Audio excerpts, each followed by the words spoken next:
As I sit in my office reflecting over the last few years, I realized how far I've come in my life.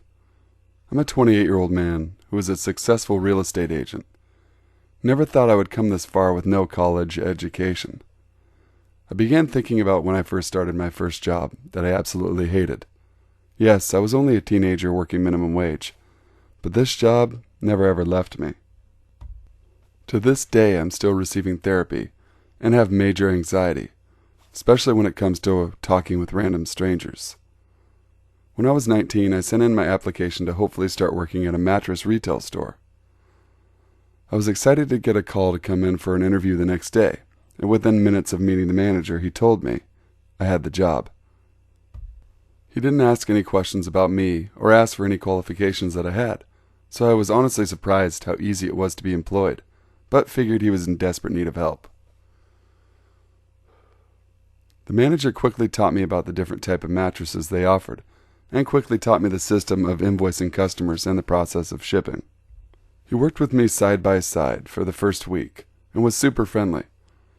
One day he told me that he was going on vacation, and that I would have to handle the sales by myself.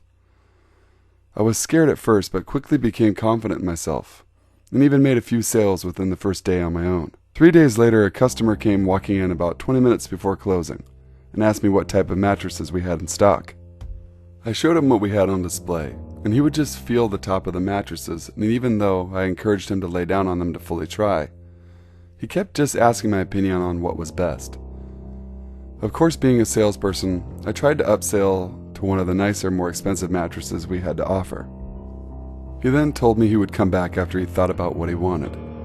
The next day he came in at exactly 20 minutes before closing. I figured he must have just gotten off work, and then I thought nothing of it.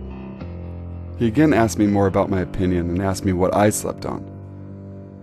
I told him nothing special as I'm only 19 and I've been sleeping on the same mattress for years. He laughed and told me to help him narrow it down between two mattresses.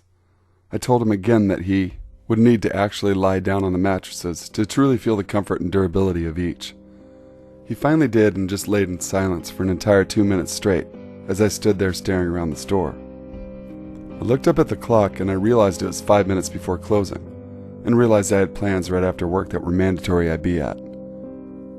He noticed I was being impatient and then quickly got up and told me he didn't have his cash on him today and that he would be back.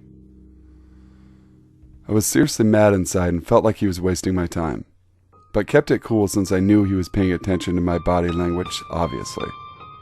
The next day I waited for him to come in 20 minutes before closing, but he never showed up. I thought, whatever, he probably never had any intentions to buy a mattress anyway. Lo and behold, he came in 5 minutes later and quickly went to the same mattress he laid on yesterday. He told me he couldn't 100% get a true testing of what it would be like to sleep on the mattress. I asked him what he meant, and he told me that his wife sleeps with him and asked me to lay next to him to get the full effect.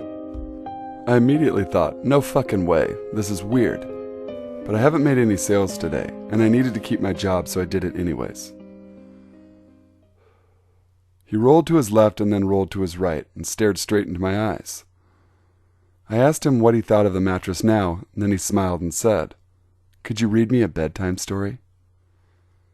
What the fuck? I got up quickly and told him to leave the store immediately. The man slowly got up and said, "Hey, I'm sorry, man. I'm just trying to buy a mattress from you." And again I told him to get the fuck out.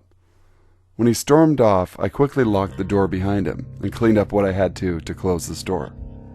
As I was getting ready to leave, I saw him standing in the empty parking lot with a book in his right hand and a rope in his left. I moved backwards as fast as I could, fell down and struggled to get my phone out of my pocket to call 911. As soon as I got up on my feet and the phone was dialing, he was gone.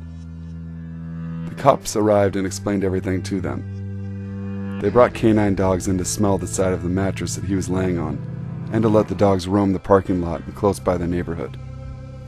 20 minutes after giving my statement, one of the cops drove up and confirmed that they found the man. They told me his name was Alex Storm, and that I thought that name sounded familiar. It came to me.